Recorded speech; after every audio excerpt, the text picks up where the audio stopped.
ప్రైజ్లో దేవుని స్తోత్రం చెప్తాం ఒకసారి. హల్లెలూయా.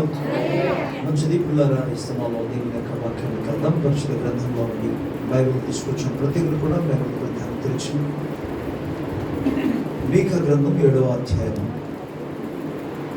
మీకా గ్రంథం 7వ అధ్యాయం 7వ వచనం నుండి 9వ వచనం వరకు.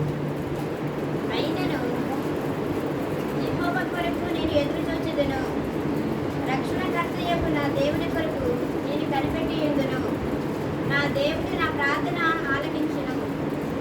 నా శత్రువు నా మీద అతిశయింపవద్దు. నేను క్రింద పడినను తిరిగి లేతును. నేను అంధకారమందు కూర్చున్నప్పుడు యెహోవా నాకు వెలుగుగా ఉండెను. నేను యెహోవా దృష్టికి పాపము చేసింది కనుక ఆయన నా పక్షమున యాజమాడి నా పక్షమున న్యాయం తీర్చే వరకు నేను ఆయన కోపాగ్ని సహించును. ఆయన నన్ను వెలుగులోకి రప్పించును. ఆయన నీతిని నేను చూచుదును. ప్రార్థన. ప్రేమ కనికరం కలిగిన మా దేవా, నీ ఘనమైన గొప్ప నామానికి కృతజ్ఞత, స్తుతి, స్తోత్రములు వందనాలు చూపిస్తున్నాను. ఉదయకాల సమయంలో నీ కలవరిలో రక్తము క్రిందకు వచ్చిన నీ పదాలు బట్టి బ్రతమాలకు నేను నీ కృపను వేడుకొచ్చున్నాను. ఆయన పిలిచిన దేవుడు, నమ్మదగిన వాడు, నీ ప్రజలను ఎంతో నువ్వు ప్రేమిస్తున్నావు నాయన. నీ అద్వితీయ కుమారుని ఇవ్వడానికి వెనుకాంచని తండ్రివి. నీ ప్రజలతో నాయన ఉదయకాల సభలో మాట్లాడమని ప్రార్థిస్తున్నాను. వినగల చెవులు, గ్రహించగలిగిన హృదయాలను విడుదలకు అనుగ్రహించు నాయన. మీ దాసుని విసర్జన మరుగుపరిచి నీ ఆత్మాభిషేకముతో నింపి నాయన మాట్లాడాలి.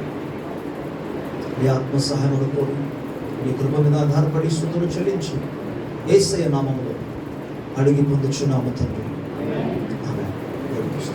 హల్లెలూయా. రెండు చేతులు పైకెత్తి ప్రభువుకి స్తోత్రం. హల్లెలూయా. కొద్ది గట్టిగా చెప్పగలరు హల్లెలూయా. మంచిది పిల్లల, ఈ ప్రత్యేకమైన దినాన్ని బట్టి దేవాది దేవునికి నేను కృతజ్ఞతాస్తుతులు చెల్లించుచున్నాను. ప్రభువు మనకు ఏర్పాటు చేసిన ఈ దినం ఎంతో మనకు ఆశీర్వాదకరమైనది, అది దీవెనకరమైనది, క్షేమకరమైనదని నేను నమ్మి ప్రభువుని స్తుతిస్తున్నాను. ఈ యొక్క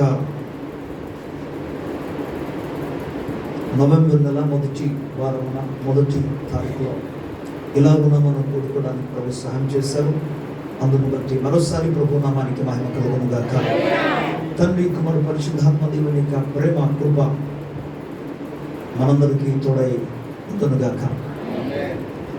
ఇలాగా మనం చదువుకునే లేఖన భాగంలో మీకా గ్రంథం 7వ అధ్యాయం 7వ వచనంలో, అయినను యెహోవా కొరకు నేను ఎదురు చూచెదను, రక్షణకర్తకు నా దేవుని కొరకు నేను కనిపెట్టి ఎందును, నా దేవుడు నా ప్రార్థన ఆలకించును. దేవునికి స్తోత్రం. హల్లెలూయా. ఈ ఒక్క పదము చాలా అద్భుతమైనది. దీని గురించి సాధారణంగా కొంతమంది ఆలోచించారు, కానీ అయినను అనే పదం చాలా గొప్పది. అక్కడేమంటాడంటే, అయినను యెహోవా కొరకు నేను ఎదురు చూచెదను.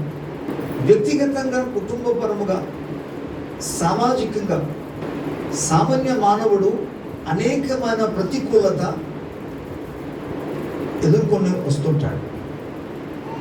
అనుదిన జీవితాల్లో ఎప్పుడో ఒకసారి కాదు, అనుదిన జీవితంలో ఎదుర్కొంటూ వేస్తుంటాడు. అయితే దేవుని బిడ్డలముగా మనం ఒక విషయం ఎప్పుడు జ్ఞాపకం చేసుకోవాలి, మన మనస్సులో ఉంచుకోవాలి, మన హృదయాల్లో దాన్ని పెట్టుకోవాలి. అదేంటి తెలుసా? నిరీక్షణ లేని ఇతరుల వలె. అందరూ చెప్తారా? నిరీక్షణ లేని ఇతరుల వలె మనము కూడా కృంగిపోవడానికి వీల్లేదు. నిరీక్షణ లేని ఇతరుల వల్లే మనము కూడా దుఃఖించడం వీల్లేదు. నిరీక్షణ లేని ఇతరుల వల్లే మనము కూడా చింతించడం సరైనది కాదు. మనకు నిరీక్షణకర్త అయిన దేవుడు ఉన్నాడు. హల్లెలూయా. ఆయనను కలిగి ఉన్నాము కాబట్టి అన్యజనుల జీవితాలలో ఏది జరుగుతుందో ఒక్కొక్కసారి ప్రభువును నమ్ముకున్న బిడ్డ జీవితాల్లో కూడా అటువంటి ప్రతికూలమైన పరిస్థితులు సంభవిస్తున్నాయి. ఎందుకనగా మనం రక్త మాంసములలో ఉన్నాము, మనము ఆత్మలము కాము. ఆత్మలు అనుకోండి, ఒక నిమిషంలో ఎక్కడున్న వ్యక్తి మాయమైపోయి ఇంకొక స్థలంలో ప్రత్యక్షమే అవ్వచ్చు, దృశ్యము కనబడవచ్చు. ఇక్కడ అదృశ్యమే మరో స్థలంలో దృశ్యంగా కనబడవచ్చు. కానీ రక్త మాంసం ఉన్నాము కనుక ఈ లోకములో మనం జీవించవలసినది ఎంతవరకు? ప్రభు ఒక వ్యక్తి యొక్క ఆత్మను తీసుకుని వెళ్ళే వరకు ఈ లోకంలో ఉండవలసింది. సో ఈ లోకంలో జీవించున్నంత కాలము ప్రకృతి సంబంధమైన వాటిని మనము ఎదుర్కొని వెళ్ళవలసిన అవసరం ఉంది. దీన్ని ఎవరు అవును కాదనడానికి అసలు వీలు లేదు. రక్త మాంసం ఉన్నది కాబట్టి మనం తినాలి, ఆకలి ఉంటుంది, దాహం ఉంటుంది, ఓకే, సుఖ దుఃఖాలు ఉంటాయి. అయితే ఇప్పుడు విషయం ఏంటి, అన్యజనుల వలె ప్రతికూలమైన పరిస్థితులు సంభవించినప్పుడు, లేదా కష్టాలు వచ్చినప్పుడు, లేదా ఇరుకులు ఇబ్బందులు వచ్చినప్పుడు, అనారోగ్యం వచ్చినప్పుడు మానేస్తే, ఏం మానేస్తే? ప్రార్థన మానేస్తే, పరిశుద్ధ గ్రంథాన్ని చదవడం మానేస్తే, కోడికలకి ప్రార్థన కోడికి వెళ్ళడం మానేస్తే నీవు అపవాది ఎదుట వాడిపోయినట్టు. అయినను అంటే అనారోగ్యము వచ్చినను నేను యెహోవా కొరకు ఎదురు చూస్తున్నాను. హల్లెలూయా, హల్లెలూయా. అసలు దేవుని పరిశుద్ధ గ్రంథంలో మనం అనేక విషయాలు గమనించగలం. మోసే అతని జీవితంలో అనేకమైన ప్రతికూలమైన పరిస్థితులు ఎదుర్కొన్నాడు.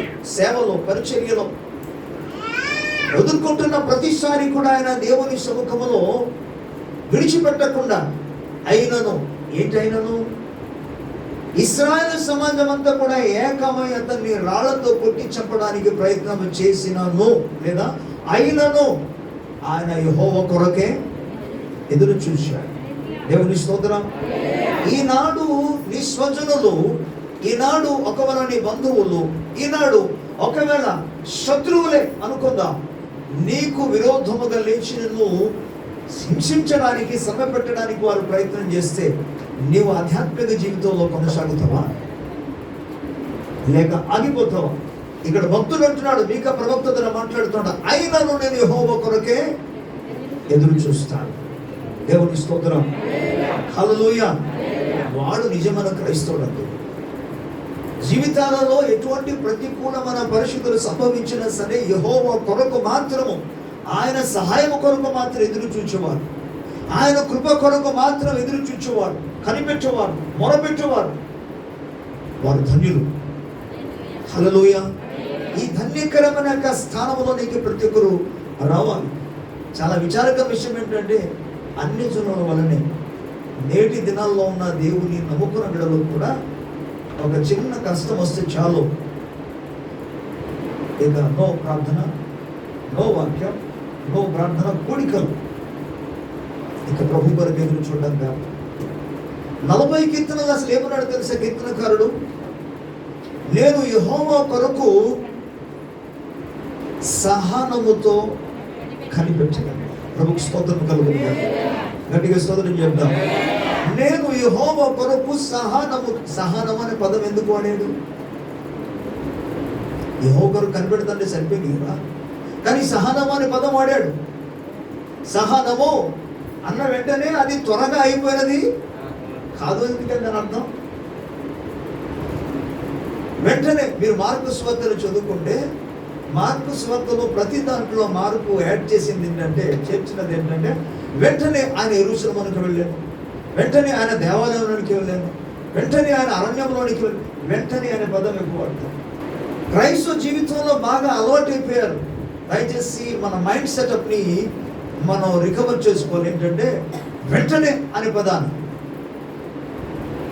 ఇది కానీ నువ్వు మనస్సులో పెట్టుకుంటే నువ్వు కృంగిపోతావు. దావీదు చెప్పినట్టుగా కీర్తనకారుడు 40 కీర్తన దావీదు అంటాడు, నేను యెహోవా కొరకు సహనముతో కనిపెట్టుకుంటాను. ఆ కీర్తన చూస్తారా? చదవండి ఒకసారి.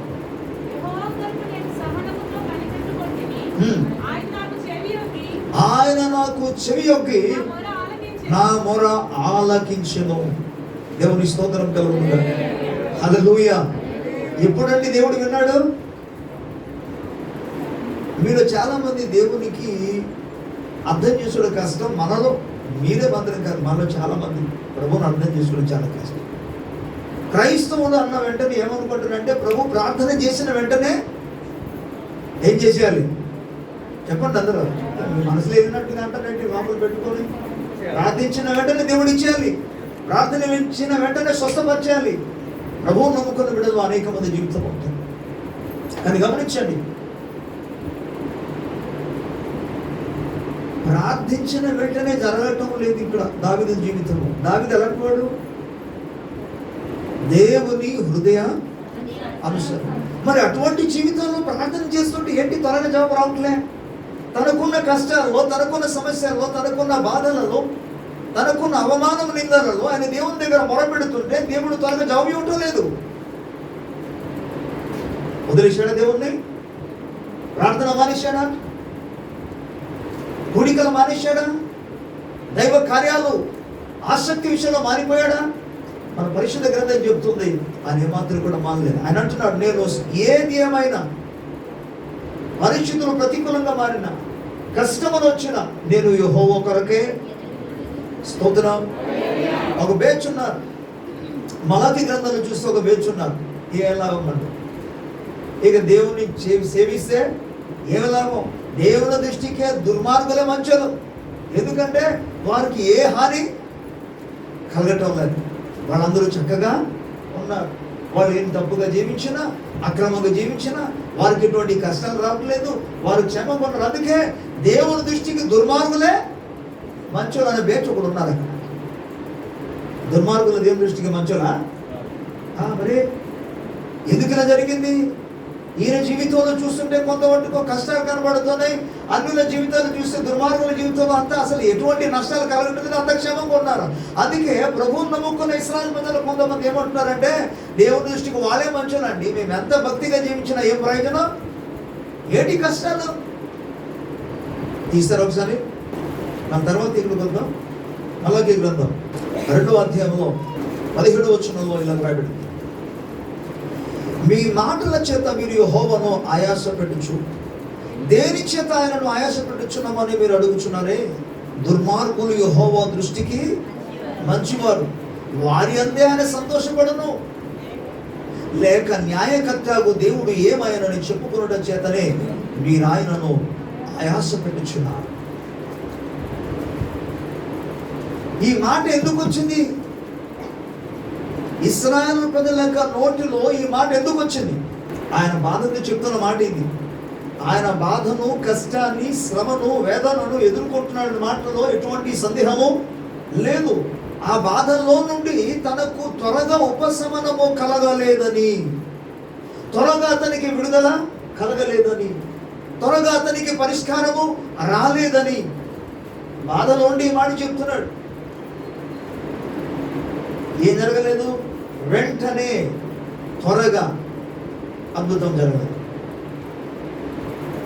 అందుకు ఆయన దేవుని మీద, దేవునికి విరోధముగా పలకడం మొదలుపెట్టి. ఏమండి, ఇటువంటి సందర్భాల్లో మీకా గ్రంథంలో నుండి మాట్లాడుతూ పరిశుద్ధాత్మ దేవుడు ఏమంటే, అయినను ఆలస్యమైనను. అర్థమవుతుందా మీకు? దేవుని స్తోత్రం చెప్తామా? ఆలస్యమైనను నేను యెహోవా కొరకే ఎదురు చూస్తాను. అందుకే నా విధంటాడు, నేను సహనము కలిగి యెహోవా కొరకు కనిపెడతాను. అప్పుడు దేవుడు ఏం చేస్తాడంట? ఆయన నా మొరను, హల్లెలూయా హల్లెలూయా. మీకు చిన్న పరిష్కారం తెలియజేస్తాను. క్రైస్తవ జీవితాల్లో ప్రభువును నమ్ముకున్న బిడ్డల్లో, ప్రభువును ఎరిగిన బిడ్డల్లో ప్రార్థన చేసిన కొన్ని ప్రార్థనలకు అసలు ఎందుకు త్వరగా జవాబు రావటం లేదు? అలాగని చెప్పి వాళ్ళు ఏదో దేవునికి విరుద్ధంగా తప్పు చేశారు లేదా పాపం చేశారనే అర్థమో కాదు. ఒకే కోణంలో ఎప్పుడు ఆలోచించకూడదు. దానికి చాలా కారణాలు ఉంటాయి. అందులో ఒక కారణం చెప్తాను. అన్ని కారణాలు ఇప్పుడు చెప్తే అది ఒక సబ్జెక్టే మారిపోద్ది కనుక అవన్నీ చెప్పకుండా జస్ట్ ఒక కారణం చెప్తాను. సింపుల్. ఒకటే, క్రైస్తవ జీవితంలో నీవు ప్రభు కుటుంబంలో జన్మించిన తర్వాత దేవుని రాజ్యంలో, యోహాను సువార్త 3వ అధ్యాయం 3వ వచనం 5వ వచనం ప్రకారం నువ్వు క్రొత్తగా జన్మించావు కనుక, నీవు జన్మించిన ప్రారంభంలో నీవు శిశువు కాబట్టి నీవు ఏడ్చిన వెంటనే తల్లిదండ్రులు వచ్చి నిన్ను ఎత్తుకోవడం, కొట్టుకోవడం, పాలు పెట్టడం, సంథింగ్ చేస్తారు. కానీ ఎదిగిన తర్వాత కూడా నేను భోజనం పెడతారా అంటే వచ్చి తినిపిస్తారా? ఏడ్చిన వెంటనే పట్టించుకుంటారా? పడిపోయిన వెంటనే వచ్చి లేపుతారా? నువ్వు లేవగలవని ఎదురు చూస్తాడు, నువ్వు నిలబడగలవని ఎదురు చూస్తాడు. కనుక నువ్వు ప్రభువును నమ్ముకున్న తొలి దినాలు అనగా క్రొత్త జన్మ అనుభవానికి వచ్చినప్పుడు నీవు అడిగినవన్నీ కూడా, నువ్వు దేని కోసం ప్రయత్నం చేసిన వాటన్ని కూడా దేవుడు వెను వెంటనే. ఎందుకంటే నీ అంతటా నీవు ఆ పనులు చేయలేవని, నీ అంతటా నీవు తినలేవని, నీ అంతటా నీవు తాగలేవని, నీ అంతటా నీవు నిలబడలేవని, నీ అంతటా నీవు నడవలేవని సాయం చేశావు. ఇప్పుడు తినగలిగిన సామర్థ్యంలోకి వచ్చావు, నిలబడగలిగిన సామర్థ్యానికి వచ్చావు, నడవగలిగిన సామర్థ్యానికి వచ్చావు. అంతమంది కాకుండా పరిగెత్తగలిగిన సామర్థ్యంలోకి వచ్చావు. కాబట్టే దేవుడు ఆలస్యం చేస్తున్నాడు. అంటే ఆధ్యాత్మిక జీవితాన్ని గురించి నేను మాట్లాడుతాను. కొంత సహించగలిగిన, కొంత దాన్ని భరించగలిగిన, కొంత అర్థం చేసుకోగలిగిన స్థాయిలోనికి ఎదిగావు నీవు, అందుకు ఆలస్యం. ప్రభు స్తోత్రం చెప్తాం ఒకసారి. హల్లెలూయా. వీటిలో చాలా కారణాలు ఉన్నాయి, ఆలస్యానికి చాలా కారణాలు ఉన్నాయి. కానీ వాటిలో నేను ఒకటి మాత్రం మీకు చెప్తాను. నువ్వు రక్షణ పొంది ఎన్ని సంవత్సరమైంది? రక్షణ పొందిన తొలి దినాల్లో చాలా మంది మీ జీవితాలు అద్భుతాలు చేసినందుకు కదా ప్రభువుని నమ్ముకున్నాం, సహాయం చేసినందుకు కదా ప్రభువుని నమ్ముకున్నాం, అంటే నీకు పాలు పెట్టినందుకు కదా నమ్ముకున్నాం, భోజనం పెట్టినందుకు కదా నమ్ముకున్నాం. కానీ ఇప్పుడు నీ అంతటా నీవే పని చేయాలన్నాడే, అక్కడికి వచ్చినప్పటికీ నీకు ఇబ్బందిగా ఉంది. నీ అంతటా నీవే ఉద్యోగం వెతుక్కోవాలన్నాడు, అక్కడికి వచ్చినప్పటికీ నీకు ఇబ్బందిగా ఉంది. ఒకప్పుడు తల్లిదండ్రులను ఎత్తుకొని తీసుకెళ్ళారు, ఇప్పుడు అలా కాకుండా నీ బ్యాగ్ నువ్వే పట్టుకొని నడువరా బాబు అన్నారు, ఇప్పుడు కొద్దిగా ఇబ్బందిగా ఉంది. ఒకప్పుడు క్యారేజ్ నిన్ను ప్రిపేర్ చేసి ఇచ్చారు, ఇప్పుడు అలా కాదు, నీ మటుకు నువ్వే క్యారేజ్ కట్టుకొని వెళ్ళమన్నాడు అనుకో, కొద్దిగా ఇబ్బందిగా ఉంటుంది. అలాగని చెప్పి దేవుడు విడిచిపెట్టేసాడు దాని అర్థము కాదు. ఏది ఏమైనా నీ జీవితంలో ఎటువంటి ప్రతికూలమైన పరిస్థితి కలిగిన, ఆలోచన కలిగిన, కష్టాలు వచ్చిన, శ్రమలు వచ్చిన, దైవ వాక్యం మనకేం చెప్తుందంటే, అయినను నేను యెహోవా కొరకే ఎదురు చూస్తాను. దేవుని స్తోత్రం కలుగుతుంది. హల్లెలూయా, హల్లెలూయా.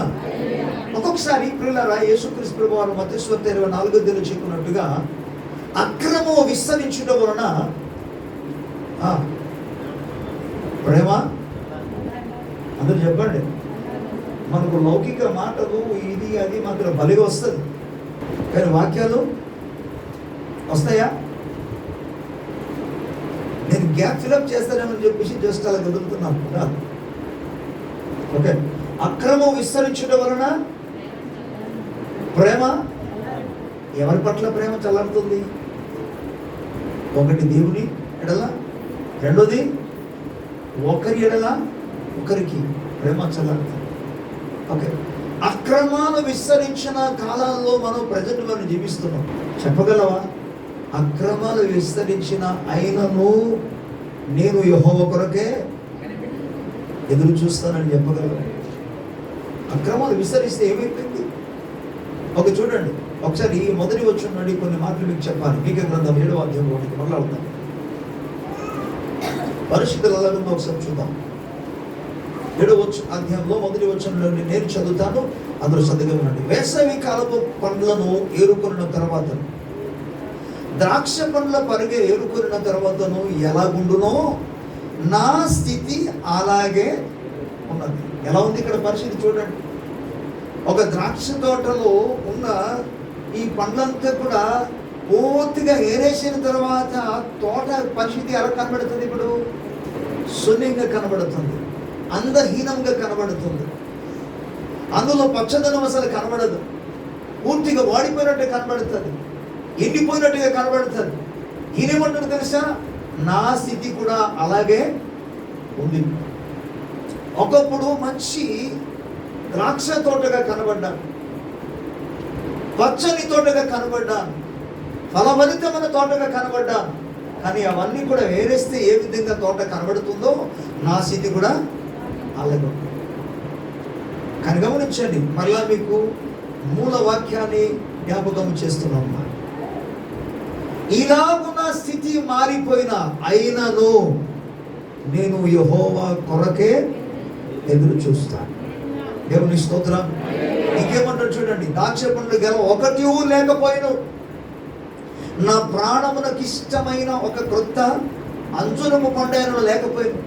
అంటే తనకు నచ్చింది కానీ, తనకి ఇష్టమైనది కానీ, తను అనుకున్నది కానీ ఒకటి కూడా లేదు, జరగటం లేదు. అక్కడ పనులు లేదు, ఇప్పుడు జరగటం లేదు. అప్పుడు ఏం చేస్తావు? వెంబడిస్తావా? ప్రభు కొరకు ఎదురు చూస్తావా? ఏదో ప్రభువుని నమ్ముకుంటే అద్భుతాలు చేస్తాను అనుకుని, మహత్కార్యం చేస్తున్నా, గొప్ప కార్యం చేస్తాను అనుకుంటే ఏంటండి పరిస్థితి ఎలా మారిపోయింది? మాస్టర్ గారు ఇప్పుడు ప్రార్థనకు రమ్మంటే ఎలాగంటే వస్తాను, ఇప్పుడు చర్చికి రమ్మంటే ఎలాగంటే వస్తాను, ఇలాగ మారిపోయిందండి. ఇప్పుడు ప్రార్థన చేయమంటే ఎక్కడ? కొంతమంది పనులు లేక బాధపడుతున్నారు, మరి కొంతమంది పని దొరికిన తర్వాత చర్చ మానేస్తున్నారు. ఏమి అద్భుతం అండి, ఎంత గొప్ప కార్యం! దేవుని బిడ్డలారా, ఈ స్థలాలు అంటున్నాడు, ఏది ఏమైనా సరే పండ్లు, నాకు ఇష్టమైన పండ్లు దొరకకపోయినా, లేకపోయింది, కానీ నేను యెహోవా కొరకు మాత్రం ఎదురు చూస్తాను. ఒక స్తోత్రం. 2వ వచనంలో భక్తుడు దేశములో లేక పోయింది. చాలా మందిలో ఇదే ప్రశ్న, ఏంటండి ఇప్పుడు ప్రభువు నమ్ముకున్న బిడ్డలు కూడా మారిపోయింది. ఇలాంటి మాటలు వస్తుంటాయి. భక్తులు దేశం లేరు, భక్తులు దేశం లేకపోతే ఇక్కడ ఉన్న భక్తుడు ఏమంటాడు తెలుసా? భక్తులు దేశంలో లేకపోయినా నేను యెహోవా కొరకే, ఒకడు కూడా లేదని చెప్పేసి ఏలియా తను ఉత్సహించుకున్నాడు. ఏలియా తను గురించి తను గొప్ప చెప్పుకుంటున్నాడు. ఎవరి దగ్గర? ప్రవక్త అనే ఏలియా దేవుని దగ్గరికి వచ్చి, ఇక నేను ఒక్కడిని మిగిలాను ప్రభా, నేను ఒక్కడిని భక్తుకోను, నేను ఒక్కడిని ఫలాని వాడిని, నేను ఒక్కడిని ఇంటి ఇలాగ ఉన్నాను ప్రభా, మిగతా వాళ్ళందరూ వేస్ట్ ప్రభా, పోయాను సరే ఎవరు లేరు ప్రభా అన్నాడు. ఎవడు చెప్పాడు నీకు అన్నాడు దేవుడు. ఎవడు చెప్పాడు? నీ అందరూ నువ్వు చూసుకొని ఇతరులను సరిపరుచుకొని చెప్పేసి సరిపోయిందా? నాకు శేషించిన 7,000 మంది ప్రజలు ఉన్నారు ఇశ్రాయేలు జనాంగంలోనే, నా నిమిత్తము శేషించి ఉన్న 7,000 ప్రజలు ఉన్నారయ్యా. అది బయటికి కనబడిన వారు కాదు. నువ్వు బయటికి కనబడిన వారిని మాత్రం చూసి ఏమనుకుంటున్నావు? మిగతా వాళ్ళతో పోల్చుకొని నాకంటే భక్తిపరుడు ఎవరు లేరు, నేను ఒక్కడైనా ప్రవక్తను, ఇంకా మించిన వాడు ఎవరు? నో, అలాగ అనుకోవద్దు. నీకు తెలియకుండానే బయలునకు మోకరించకుండా, బయలును ఆరాధన చేయకుండా కేవలం నన్ను మాత్రం సేవిస్తున్న వారు, నా కొరకు శేషించబడిన వారు 7,000 మంది. ఈయనేమనుకుంటా, నేను ఒక్కడిని మిగిలేను ప్రభు. ఓకే, నేను ఒక్కడిని మిగిలినని చెప్పేసి చివరికి ఆయన ప్రార్థన ఏంటి తెలుసా? ఇక నేను ఎందుకు బ్రతుకు, ఒక్కడిని మిగిలిన కాబట్టి నన్ను కూడా తీసుకెళ్ళిపోమంటాడు. కానీ దేవుడు ఇక్కడ లేఖనం చెప్తుంది తెలుసా? నువ్వు ఒక్కడిని కూడా మిగిలిన, ఒకవేళ నిజంగానే ఎవడు భక్తుడు లేరు అని అనుకున్నా ఏం చేయాలి చెప్పండి అన్నది? యెహోవా కొరకే. దేవుని స్తోత్రం. దినం వస్తుంది ఏంటి, ఇటువంటి సహవాసం తీసుకోవడానికి అవకాశం లేని దినాలు కూడా వస్తాయి. అప్పుడు నువ్వు ఒకటి మిగిలిపోతావు. ఒకటి మిగిలిని చెప్పేసి నువ్వు ప్రార్థన చేయడం మానేస్తావా? ఒకటి మిగిలేవని చెప్పేసి భక్తులు దేశంలో లేరని చెప్పి, భక్తులు మీ ఇంట్లో లేరని చెప్పి, కుటుంబ సభ్యులు లేరని చెప్పి, సంఘంలో లేరని చెప్పేసి నీ భక్తి జీవితాన్ని పాడు చేస్తావా? నీ భక్తి జీవితాన్ని విడిచిపెడతావా? నో. నేను యెహోవా కొరకే. యథార్థవంతులు లేకపోయినట్ట నెక్స్ట్ భాగాలు అంటున్నాడు ఏమని? జనులలో యథార్థపరుడు ఒకడును లేడు. నేను చాలా ఏరియాలో అనుభవించాను, పరిచర్యలు అనుభవించాను, దైవ సేవకుల్లో కూడా నేను చూశాను, విశ్వాసంలో చూశాను. యథార్థవంతుల్లో చాలా మంది జీవితంలో యథార్థత లేదు.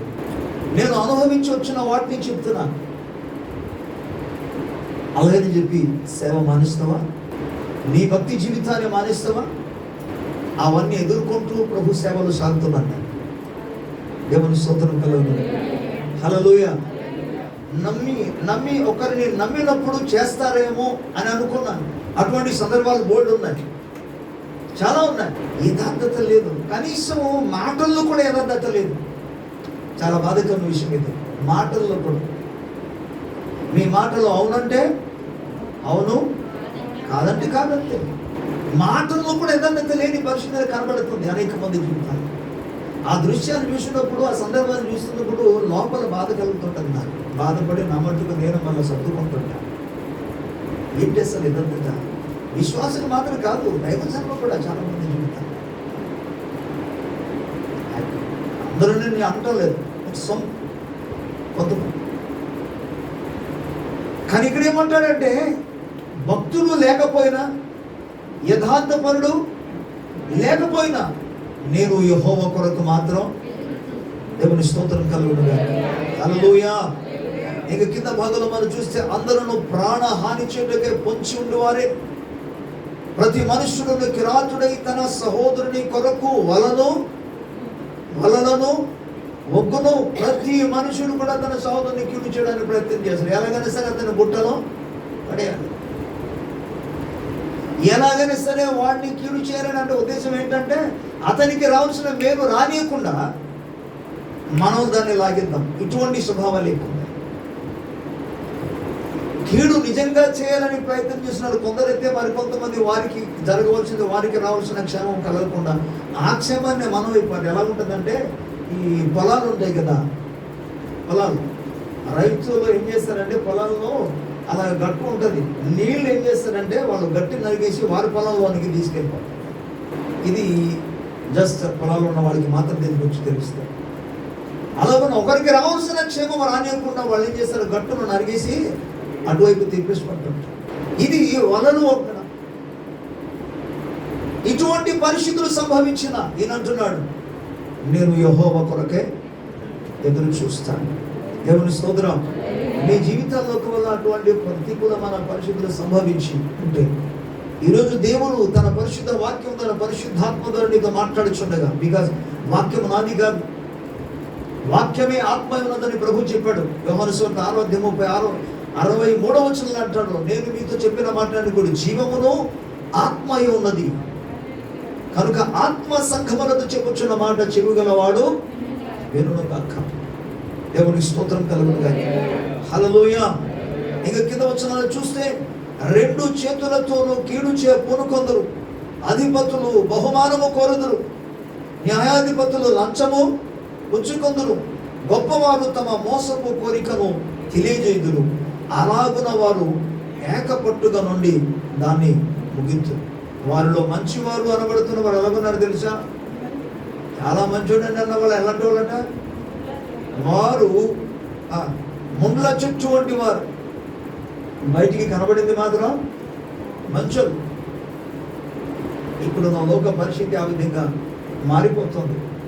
దేవుని పిల్లలు ఇంకా కింద భాగంలో చూస్తే వారిలో యథార్థవంతుడు ముండ్ల కంచె కంటే ముండ్లుగా నుందురు. నీ కాపర్ల దినము, నీవు శిక్షణ దినం వచ్చుచున్నది. ఇప్పుడు ఈ జనులు కలవరపడుచున్నారు. స్నేహితుని యందు నమ్మిక ఉంచవద్దు, ముఖ్య స్నేహితుని నమ్ముకొనవద్దు. అంటే నమ్మొద్దు అంటే అర్థం ఏంటి? అంత నమ్మకస్తులని అర్థం. అందుకే ఇక్కడ ఏమంటాడంటే, నీ కౌగిటిలో పండుకొని ఉన్న దాని ఎదుట అనగా నీ భార్య ఎదుట నీ పెదవుల ద్వారమును కాపు పెట్టమో. అంటే అక్కడ ఆ దినాల్లో పరిస్థితి ఎంతగా మారిపోయిందంటే, ఈవెన్ భార్య కూడా భర్తకు నమ్మకంగా లేని పరిస్థితిలో. అందుకే తన ఎదుట కూడా నీ అసలు పెదవులు తెరవద్దంటే పదానికి అర్థం ఏంటంటే, నీవు చేయాలనుకున్న వాటిని తన ముందు చెప్పవద్దని. దాన్ని చెప్తే దాన్ని ఇంక ఏ కోణంలో తిప్పుతారో, ఏం చేస్తారో అని. ఇక ఏమంటున్నాడు వినండి, ఈ మాట చెప్తుండగా పురుషులందరూ కూడా గమనించాలి. అయ్య బాబాయ్, అయితే భార్యతో ఏం చెప్పకూడదు, మనం ఏమీ చేయకూడదు, అలాంటి భావంలో నీకు రావద్దు. నమ్మకము లేని వారి గురించి మాట్లాడుతాడు ఇక్కడ. భర్త క్షేమం కోసం కాకుండా, కుటుంబ క్షేమం కోసము కాకుండా ఎవరైనా సరే ప్రవర్తిస్తుంటే అటువంటి స్త్రీ ఎదుట నువ్వు చేయవలసినది అన్నాడు కూడా చెప్పవద్దు, మాట్లాడద్దు. నేను పురుషులతో చెప్తున్నాను.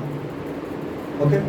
అదే సమయంలో భార్య ఒకవేళ దైవికంగా కానీ, ఆధ్యాత్మికంగా కానీ, లేకపోతే భౌతికంగా కానీ మంచి కార్యాలు, సత్కార్యాలు చేయడానికి వెళుతుండగా దాన్ని ఆటంకం వస్తుంటే తానా ఎదుట, నీ భర్త ఎదుట నువ్వు చేయబోతున్న కార్యాన్ని గురించి అన్నాడు కూడా చెప్పవద్దు. చెప్తే వాడు ఆటంకానికి వస్తాడు తప్ప నీకు సహకరించు. ఒకవైపున స్త్రీ కావచ్చు, పురుషుడు కావచ్చు. చాలామంది కుటుంబాల్లో, నేను ఈ పరిచర్య కాలంలో సుమారుగా 25 years దగ్గర అవుతుంది అనుకుంటా. ఈ 25 years పరిచర్యలో నేను చూసి, నా అనుభవంలో నేను ఎరిగి మాట తెలియజేస్తాను.